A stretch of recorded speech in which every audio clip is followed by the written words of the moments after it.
Es mi segunda presencia, siguiendo el argot taurino, en esta plaza, en la que intervine por vez primera el año pasado, ya como sorprendido director espiritual del seminario y casi veterano vicario parroquial de San Lorenzo.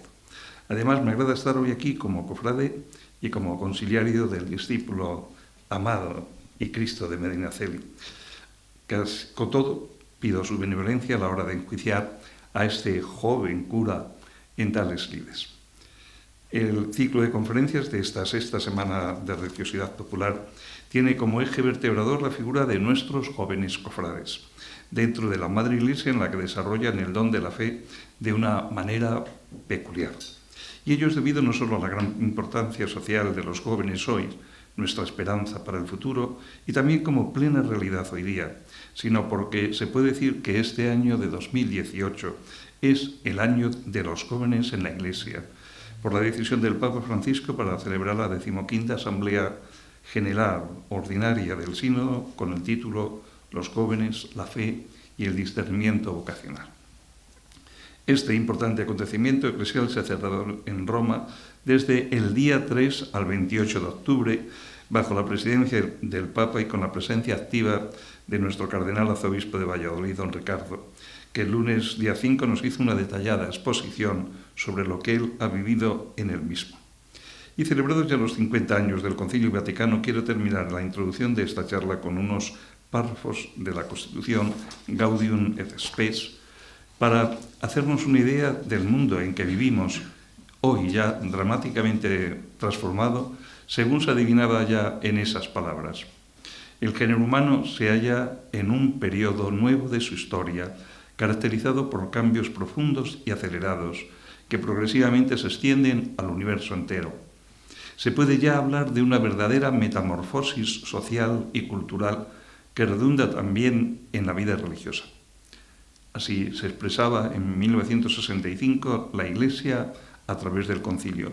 Hoy no solo se confirman estas afirmaciones, sino que estamos en un cambio de época en el que la inmediatez de las comunicaciones a nivel informativo y personal está generando una nueva forma de cultura. Desde la fe veamos esto como un signo de nuestro tiempo que requiere el crecimiento de la escucha, del respeto, del diálogo y del acompañamiento. Ya has hablado aquí, pero bueno, ser joven.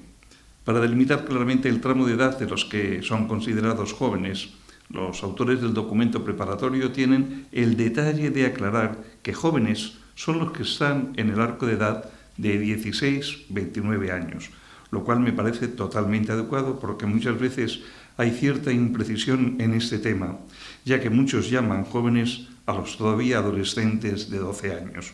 Cierto que en ese tramo de edad no contemplamos una visión unitaria, sino que hay matices diferenciadores, como muy acertadamente explicaba el martes don Jorge. Por eso yo voy a ser parco en palabras sobre este tema. Los jóvenes de hoy viven la propia condición en un mundo diferente al de la generación de sus padres y de sus educadores. En relación a la Iglesia, en su aspecto institucional, la querrían más cercana a la gente, más atenta a los problemas sociales. Por otra parte, la pertenencia confesional y la práctica religiosa son cada vez rasgos de una minoría y los jóvenes no se ponen en contra, sino que están aprendiendo a vivir sin el Dios del Evangelio y sin la Iglesia, apoyándose en formas de religiosidad y espiritualidad alternativas. Los jóvenes están inmersos en las TIC, las tecnologías de la información y la comunicación, y en el llamado mundo virtual. Afortunadamente, en nuestras cofradías, los jóvenes todavía, al menos algunos de ellos, no siguen esos parámetros. Los jóvenes y las opciones, pues la transición a la vida adulta y la construcción de la identidad exigen cada vez más un itinerario reflexivo. Muchos se ven obligados a readaptar sus trayectorias de vida y a retomar continuamente el control de sus opciones. Un itinerario personal no es algo definitivo hoy día. Hoy elijo esto, mañana ya veremos. Los afectos o el trabajo son opciones siempre reversibles, más que elecciones definitivas.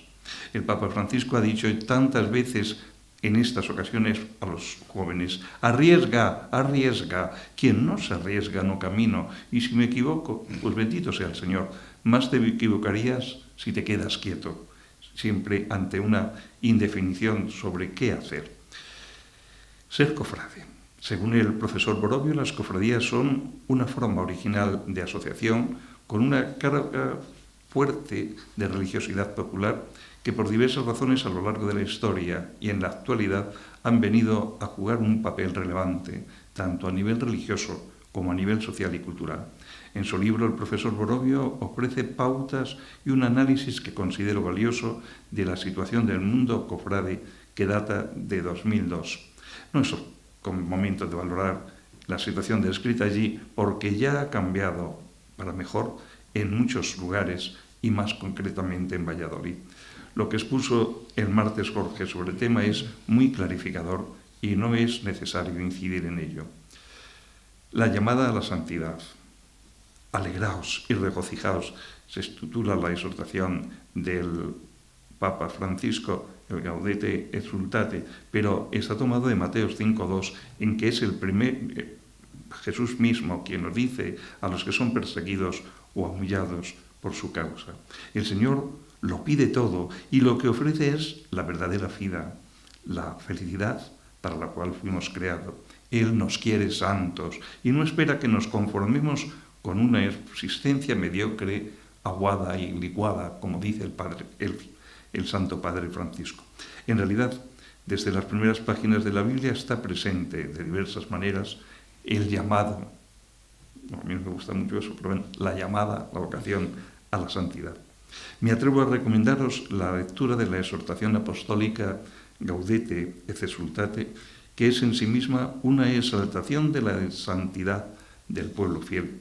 Y en ella analiza 3 palabras que considera importantes para luchar contra el diablo, que se dijo y se citó aquí también por Jorge. Recordad eso, lo que decía Jorge el martes: combate, lucha, discernimiento, porque el diablo está ahí. Vocación. La vida humana en el horizonte vocacional.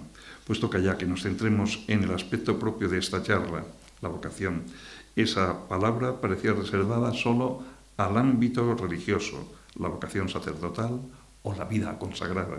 El Concilio Vaticano, en su debate sobre qué era la vocación, abrió una nueva senda y recuperó claramente el horizonte vocacional de la humanidad cuando utilizó esta terminología para expresar tanto el destino de todos los hombres a la comunión con Cristo como el llamado universal a la santidad. Está en Lumen Gentium y en Gaudium et Spes, insertando luego en tal horizonte interpretativo, la comprensión de las vocaciones individuales, las del ministerio ordenado y de la vida consagrada, como también, ¿por qué no?, la vocación laical, especialmente en su forma conyugal. Todavía hoy la mayoría de la gente, incluso entre los creyentes, está convencida de que eso de la vocación es cosa de curas y monjas. Olvidan algo: todo creyente, incluso todo hombre y mujer, aunque no lo sean, son llamados a la vida y tienen una misión en ella, una vocación. Esta es precisamente la manera irrepetiblemente única que uno tiene de darse y entregarse, no de encerrarse dentro de sí. Todos nacemos con una vocación sellada por Dios en nuestro ser. La vocación, estar hechos por Dios para algo, es una misión, una tarea que cumplir. Estamos en un ámbito eclesial, las cofradías, y por ello ha de destacarse que el elemento fundamental para encontrar nuestra vocación es la fe. En palabras del Papa Francisco, una fe que no nos pone en crisis es una fe en crisis, una fe que no nos hace crecer es una fe que debe crecer, una fe que no nos interroga es una fe sobre la cual debemos preguntarnos, una fe que no nos anima es una fe que debe ser animada, una fe que no nos conmueve es una fe que debe ser sacudida. Se lo dirigía una charla a los cardenales, obispos del Vaticano en unas pasadas Navidades. Voy a utilizar ahora algunos de los textos que han servido de base para el sínodo recientemente clausurado. Un sínodo para los jóvenes y con jóvenes que nos pone de relieve que Cristo es joven entre los jóvenes y que Jesús se encuentra caminando con ellos, como lo hizo con los discípulos de Emaús. Él se ofrece también hoy para que todos tengan vida en abundancia, así como el que atiendan a la llamada universal a la alegría del amor. El imperativo de la alegría habita en la juventud con una cierta naturalidad, centralizándose en la belleza física que se convierte en atención y atracción por el otro. La gloria de los jóvenes es su vigor, dice los proverbios, y a Josué, serviente de Moisés desde la adolescencia, se le invita a ser fuerte y valiente. Lo hace tanto Moisés como el propio Dios. Y la Iglesia dirige esa palabra a los jóvenes para que acepten los deseos y riesgos de la vida, siguiendo la dirección del apóstol Juan, el discípulo amado. Os escribo, jóvenes, porque sois fuertes, y la palabra de Dios permanece en vosotros, y vosotros habéis vencido al maligno, en su primera carta del apóstol Juan. Para los jóvenes del documento preparatorio en que he tenido muy en cuenta para elaborar esto, las figuras de Juan y María han ofrecido una imagen eficaz de la disponibilidad de escucha y de la voluntad de iniciar un camino de discernimiento vocacional que no se realiza en un solo acto, sino que se convierte más bien en un camino existencial acompañado constantemente por la presencia de Jesús, que se convierte en maestro, modelo y amigo de cada joven. Una de las llamadas bíblicas que concierne directamente a un joven es la de Samuel y su vocación. El tiempo de la juventud es el tiempo de escucha y la incapacidad al mismo tiempo para comprender por sí mismos los jóvenes la palabra de la vida y la misma palabra de Dios. El acompañamiento de los jóvenes es un deber eclesial y un derecho de cada joven.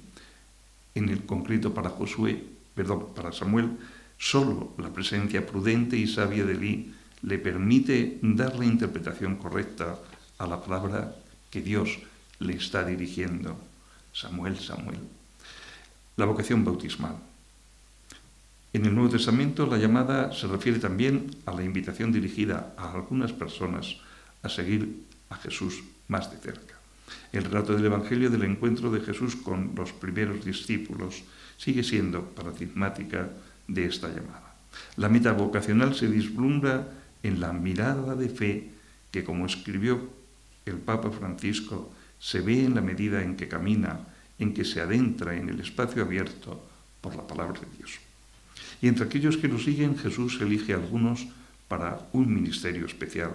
Así, la vocación de los apóstoles instituyó 12 a los cuales llamó apóstoles para que estuvieran con él y para enviarlos a predicar con el poder de expulsar los demonios, invitándoles a cuidar su rebaño. Así también Pablo, servidor de Jesucristo, apóstol por llamada y elegido para anunciar la buena noticia de Dios. En los textos referidos a la llamada especial para la misión se subraya la libre y gratuita elección de Dios, la elección desde el seno materno, la revelación al llamado del misterio de Cristo y la tarea histórico-salvífica. Y a veces la vocación va acompañada por la designación del llamado con un nombre nuevo, como el de Pedro para Simón. La fisionomía vocacional de la comunidad de los discípulos es su identidad como asamblea de convocados. Dentro de ella, las vocaciones especiales no suponen un privilegio, sino hacen evidente la gracia con la cual Dios llama a todos a la salvación. Así, mientras Jesús dice, sígueme al publicano Leví, haciéndolo un apóstol de la Iglesia, anuncia a todos que no vino a llamar a los justos, sino a los pecadores. La vocación de la Iglesia encuentra su anticipación real y su realización en la persona de María, una joven que con su sí hizo posible la encarnación del Hijo y en consecuencia creó las condiciones para que cualquier otra vocación eclesial pueda ser generada.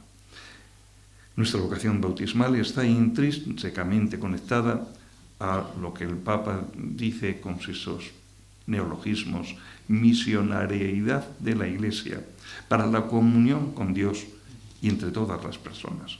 Hay muchas formas de seguimiento de Cristo, cada una testimonia el acontecimiento de Jesús en quien los hombres y mujeres encuentran la salvación. No se debe excluir potencialmente a nadie porque, como dice el Papa Francisco, hablar de pastoral vocacional es afirmar que toda acción pastoral de la Iglesia está orientada por su propia naturaleza al discernimiento vocacional. El servicio vocacional ha de ser visto como el alma de toda la evangelización y de toda la pastoral de la Iglesia. Los dos recientes sínodos para la familia y la exhortación apostólica Moris Laetitiae ofrecen una rica contribución sobre la vocación de la familia en la Iglesia, reflexionar sobre los caminos de preparación para el matrimonio y acompañar a las parejas jóvenes parecen ser los dos puntos estratégicos en los cuales invertir las energías pastorales que afortunadamente aquí en nuestra ciudad y en nuestra provincia se llevan de un modo muy adecuado. Hay estos grupos que se ocupan de estos temas. Por otra parte, la Iglesia reconoció siempre las vocaciones al ministerio ordenado como decisivas en cuanto a la vida cristiana y a la salvación de todos los hombres. Por esa razón, la Iglesia tuvo una atención particular por el cuidado, la formación y el acompañamiento de los candidatos a este estado de vida. Es innegable también la preocupación de muchas iglesias por la disminución de los candidatos. Esto requiere una reflexión renovada sobre la vocación al ministerio ordenado y, sobre todo, una pastoral vocacional que sepa hacer sentir la fascinación de la llamada de Jesús para convertirse en pastores de su rebaño. También el testimonio profético de la vida consagrada necesita ser descubierto y mejor presentado a los jóvenes en su encanto original como antídoto a la parálisis de la normalidad y como una apertura a la gracia que desordena el mundo y sus lógicas. Despertar la fascinación de la radicalidad evangélica en los jóvenes generaciones para poder redescubrir la profecía de la castidad, la pobreza y la obediencia como anticipación del reino y plena realización de la propia vida. La llamada a la santidad y el ser ungido por el Espíritu, con esos dos ingredientes, el cristiano aprende a comprender desde una perspectiva vocacional todas las elecciones de la existencia, sobre todo aquella central del estado de vida, pero también aquella de carácter profesional. Hay una propuesta curiosa y sorprendente en relación a la situación vocacional de las personas que eligen permanecer solteras sin ninguna referencia a una consagración particular ni al matrimonio en esos documentos que se han ido publicando como preparación al sínodo. Durante esa reunión presinodal, un joven expresó muy bien la importancia del discernimiento para la vida, esa palabra clave en la que insiste tanto el Papa Francisco. Y decía así: hoy, como miles de otros jóvenes, creyentes o no creyentes, tengo que hacer elecciones, especialmente con respecto a mi orientación profesional. Sin embargo, estoy indeciso, perdido y preocupado. Ahora me encuentro frente a un muro, el de darle un sentido profundo a mi vida. Creo que necesito hacer un discernimiento frente a este vacío. Cabe pensar si sabía realmente lo que significa. Pues bien, es que es, y lo han manifestado así ellos, difícil comprender el término discernimiento, pues hay pluralidad de significados del término. En sentido más amplio, el discernimiento indica el proceso en el que se toman decisiones importantes. Y en un segundo sentido, más específico de la tradición cristiana, corresponde a las dinámicas espirituales a través de las cuales una persona, un grupo o una comunidad tratan de reconocer y aceptar la voluntad de Dios en su situación concreta. Si lo tendría yo bien asimilado, que cuando fui por primera vez a ver a don Ricardo para tratar de si iba al seminario, lo que yo pensaba que me iba a decir es, bueno, ahora se inicia un proceso de discernimiento y tú a ver que no.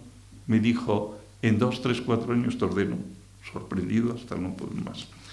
Bueno, en relación al discernimiento vocacional, destaca el Papa Francisco en su intervención en la reunión preparatoria con los jóvenes que hay un nivel que une a todos los hombres y mujeres.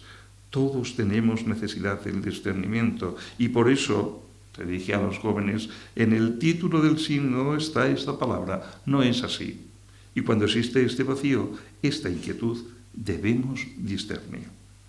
El Santo Padre también destacó cómo la Iglesia basa la propuesta de discernimiento que dirige a todos desde una convicción de fe.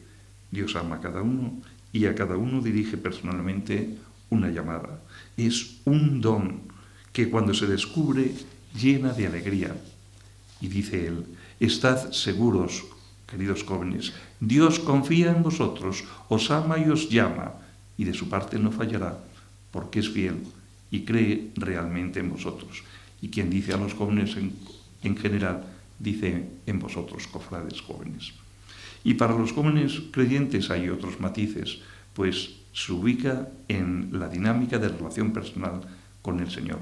No se debe identificar el discernimiento vocacional con el proceso de elección de estado de vida. Eso hay que decirlo y distinguirlo bien. Es decir, ser matrimonio, si es sacerdocio, vida consagrada. Son cosas distintas. El discernimiento vocacional también puede referirse a la elección del compromiso social o político o a la profesión. Es también ese discernimiento un estilo de vida. No solo es necesario en momentos extraordinarios o cuando hay que resolver problemas graves o cuando hay que tomar una decisión crucial. Es un instrumento de lucha para seguir mejor al Señor, en palabras del propio Papa Francisco.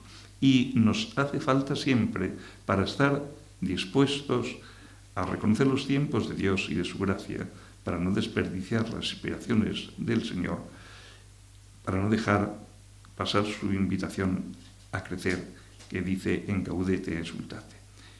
El discernimiento es, pues, un don y un riesgo. Para la Iglesia, la posibilidad de discernimiento se basa en una convicción de fe, como decíamos antes. El Espíritu de Dios actúa en lo íntimo, en el corazón, dice la Biblia, en la conciencia, según la tradición teológica, de cada persona. Justamente de la atención a los dinamismos interiores surgen los 3 pasos del discernimiento que el Papa Francisco indica en Evangelii Gaudium y que son reconocer, interpretar, elegir. Reconocer es dar nombre a las emociones, deseos y sentimientos que habitan en cada uno. Un proceso de discernimiento vocacional requiere atención a cuanto emerge en las diferentes experiencias, la familia, el estudio, el trabajo, las amistades, la relación de pareja, el voluntariado y otros compromisos. Esta interpretación hace posible una elección que no es sólo el resultado de los impulsos o de las presiones sociales, sino un ejercicio de libertad y responsabilidad. Y el discernimiento está expuesto también al riesgo de error, y por eso la persona que discierne ha de formar su propia afectividad, su propia inteligencia, su propio estilo. Es cierto que la sabiduría cristiana ofrece instrumentos valiosos, por ejemplo, la escuela de la palabra, la enseñanza de la Iglesia, el acompañamiento espiritual, todos ellos ayudan a confrontarse con la norma viviente que es Jesús mismo, para conocerlo íntimamente y llegar a tener su corazón. Un auténtico camino de discernimiento requiere una actitud de escucha y de oración, la docilidad hacia un maestro y la disponibilidad a tomar una decisión que cuesta. Involucrarse en grupos de fe, como las cofradías, también puede ayudar a los jóvenes en ese discernimiento. Y para el discernimiento es central el rol de la conciencia, el papel de la conciencia, que no se reduce al reconocimiento de estar equivocados o que estamos en el pecado. La conciencia, recuerda el Concilio Vaticano II, es el núcleo más secreto y el sagrario del hombre en el que éste se siente a solas con Dios, cuya voz resuena en el recinto más íntimo. Se dice en Gaudium Spes 16.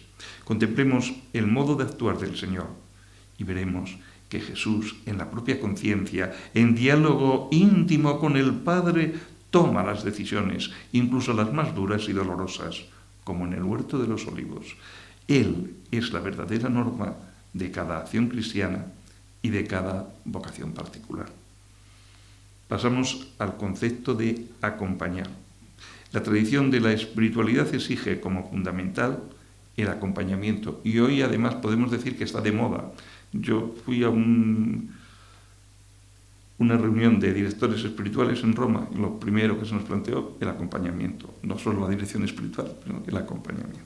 Y en otros curas jóvenes, el acompañamiento. Bueno, pues estamos de moda. Especialmente durante el proceso de discernimiento vocacional.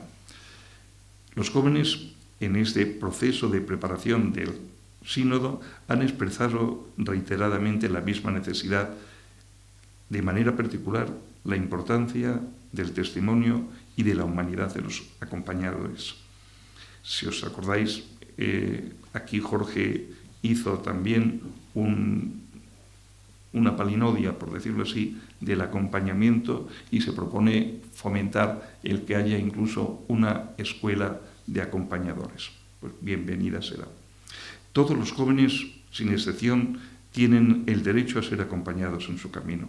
El acompañamiento vocacional es un proceso capaz de liberar la libertad, la capacidad de don y de integración de las diferentes dimensiones de la vida en un horizonte de significado. Y por esta razón, un acompañamiento auténtico no presentará la vocación como algo preestablecido, una tarea a realizar, un guión ya escrito que se acepta descubriendo cómo ser buenos ejecutores de ello. No. Dios toma en serio la libertad que donó a los seres humanos y responder a su llamada es un compromiso de trabajo, de fantasía, de audacia y disponibilidad, procediendo incluso por intentos. A lo mejor no es algo rectilíneo. Y insisto en que ya no voy a tratar más, excepto lo que se refiere a la vocación, porque lo dejó bien claro ya Jorge el otro día. El acompañamiento espiritual personal es un lugar privilegiado y en muchos casos único para el discernimiento vocacional. De hecho, es una oportunidad para aprender a reconocer, interpretar, elegir desde una perspectiva de fe, escuchando lo que el Espíritu sugiere en la vida cotidiana, porque no nos van a soplar con campanillas. El acompañamiento espiritual tiene rasgos característicos que lo distinguen de otras formas de acompañamiento personalizados. Están en inglés, por eso no he querido ponerlo. Pero también hay relaciones y conexiones que es bueno descubrir. Como enseña el Papa Francisco, el discernimiento espiritual no excluye los aportes de sabidurías humanas, existenciales, psicológicas, sociológicas o morales, pero las trasciende.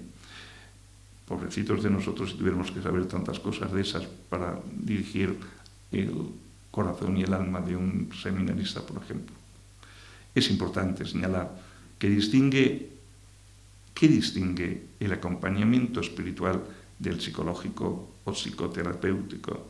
Lo específico del acompañamiento espiritual es desencadenar en la oración un diálogo íntimo entre la persona y Dios, partiendo del Evangelio y de toda la Escritura para encontrar la manera más personal de responder a la llamada del Señor.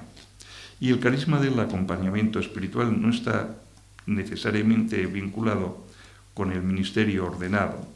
En la tradición antigua, padres y madres espirituales eran laicos, frecuentemente monjes, pero no clérigos. ¿Y qué cualidades deben acompañar a estos acompañantes de los?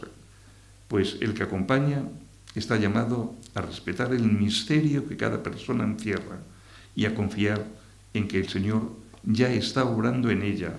El acompañador está invitado a ser consciente que representa un modelo que influye por aquello que él es antes de por lo que él hace y propone. Y así el Papa Francisco recordaba que el acompañador debe saber generar confianza y ser una persona sabia, que no tiene miedo de nada, que sabe escuchar y que tiene el don del Señor para decir la palabra justa en el momento justo. Bien difíciles. El acompañamiento personal representa un instrumento indispensable de la formación de los seminaristas, junto con lo que es la propia dirección espiritual. Pero la misma consideración se puede extender con facilidad a los religiosos y a las religiosas en formación. En primer lugar, es un servicio al discernimiento vocacional y a la autenticación de los carismas. Tanto las personas individuales como la Iglesia necesitan verificar sus elecciones. Para este propósito es indispensable que quien acompañe conserve en sí un verdadero espacio de libertad. Ha de dar confianza, que requiere renunciar a formas de control poco transparentes, y al mismo tiempo este acompañante será un servicio a la madurez humana y cristiana de quienes están en formación y una verdadera inversión formativa. El acompañamiento se aprende antes que nada aceptando ser acompañados.